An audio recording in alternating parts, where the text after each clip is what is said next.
दोस्तों, क्या चांद पर हो रही है उल्टी बारिश? क्या हमारे धरती की तरह है वहां का वातावरण? क्या कर रहा है हमारा चंद्रयान? क्या इंसान वहां बसाए जा सकते हैं? क्या वहां खेती की जा सकती है? इन सारे सवालों का जवाब हम आपको आज इस वीडियो में बताएंगे, लेकिन सबसे पहले हमें अपने धरती के वातावरण को समझना होगा।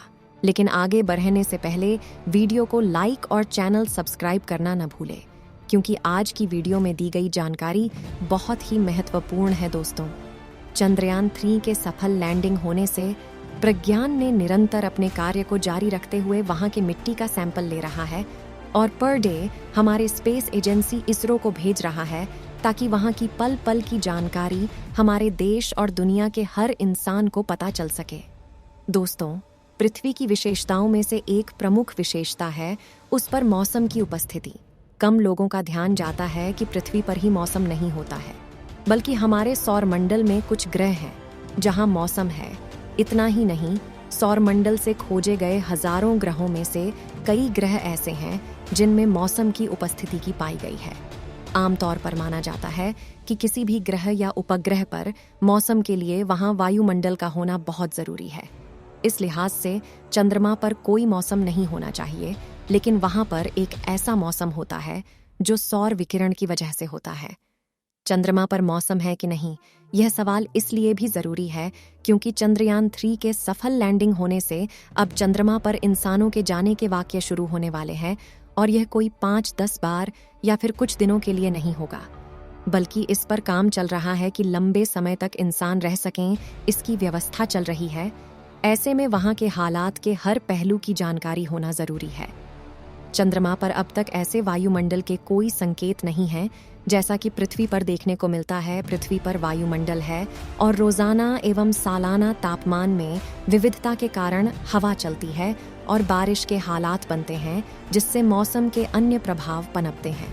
लेकिन पृथ्वी की मैग्नेटिक फील्ड के कारण यहाँ सौर विकिरण नहीं पहुँच पाता है, इसलिए यहाँ अंतरिक्ष का मौसम नहीं होता है। चंद्रमा पर वायुमंडल और मैग्नेटिक फील्ड न होने कारण सौर पवनें और सौर विकिरण वहाँ अंतरिक्ष का मौसम बना देते हैं।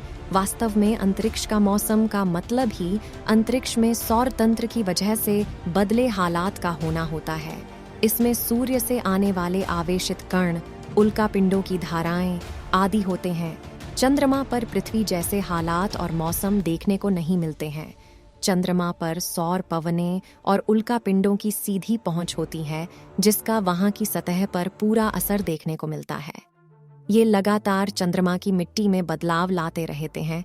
इसी की वजह से चंद्रमा की मिट्टी से गैसें भी निकल सकती हैं और उससे एक बहुत ही महीन और पतला वायुमंडल भी बनता होगा, जो पृथ्वी के बाह्य मंडल की तरह होगा। लेकिन चंद्रमा के इस मौसम की इंसानों को आदत नहीं है, क्योंकि पृथ्वी का वायुमंडल और मैग्नेटोस्फीयर प्रमुख तौर पर पृथ्वी पर अंतरिक्ष के मौसम और उसकी पहुंच को रोकने का काम करते हैं।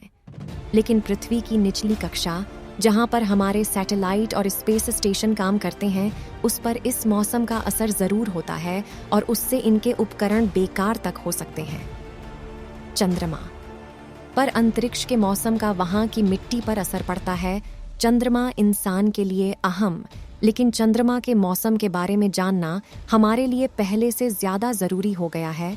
2 साल में नासा का आर्टेमिस अभियान चंद्रमा पर 2 लोगों को लंबे समय के लिए चंद्रमा पर भेजेगा। वहां नासा एक बेस बनाने की योजना पर काम कर रहा है और इस मामले में दूसरे देश या स्पेस एजेंसियां भी काम कर रही हैं। यानी देर सबेर हमें अंतरिक्ष प्रतिस्पर्धा के साथ चंद्र प्रतिस्पर्धा भी देखने को मिलेगी। ऐसे में चंद्रमा और उसके मौसम को समझना बहुत जरूरी है। यूरोप में कुछ लोग जंगलों में जाकर मशरूम जमा करने का शौक रखते हैं। ये लोग बताते हैं कि पूर्णिमा की रात के बाद अगले दिन उन्हें बढ़िया क्वालिटी के मशरूम मिलते हैं। इन मशरूमों में कीड़े लगभग नहीं के बराबर होते हैं। मशरूम जमा करने वालों के मुताबिक पूर्णिमा की रात अन्य रातों के मुकाबले ठंडी होती है, और यह बात सही है। लेकिन रात चंद्रमा की वजह से ठंडी नहीं रहती। इसकी वजह है बादलों का ना होना। बादल छाए होने की वजह से दिन में पड़ने वाली गर्मी पृथ्वी पर ही रह जाती है। जब आसमान साफ होता है तो गर्मी आसानी से अंतरिक्ष में चली जाती है और धरती ठंडी हो जाती है। लेकिन चंद्रमा मौसम को प्रभावित करता है? चंद्रमा के गुरुत्वाकर्षण बल से ही समुद्र में ज्वार उठता है। ज्वार भाटे से पानी में बड़ी हचलच होती है, जिससे हीट बफर बनता है और मौसम प्रभावित होता है। माना जाता है कि अगर ज्वार ना उठें तो पृथ्वी 3 गुना तेजी से घूमेगी। इसके गंभीर परिणाम होंगे। मसलन वातावरण में टर्ब्यूलेंस बढ़ेगा, इससे तूफान बढ़ेंगे जिनकी रफ्तार 500 किलोमीटर प्रति घंटा हो सकती है, जिससे भारी तबाही होगी। गर्मियों में तापमान 60 डिग्री सेल्सियस तक बढ़ जाएगा। वहीं सर्दियों में पारा -50 डिग्री तक गिर सकता है। चंद्रमा सिर्फ पृथ्वी के घूमने के क्रम को ही नहीं तोड़ता, बल्कि यह उसकी कक्षा में अक्षों को भी स्थिरता देता है। साथ ही चंद्रमा हमारे नीले ग्रह पर मौसम को स्थिर भी बनाता है। इसीलिए भूमध्य रेखा वाले इलाकों में पूरे साल एक जैसा मौसम रहता है। खूब सूरज चमकता है, पूरे साल यहाँ गर्मी रहती है और रोज बारिश होती है।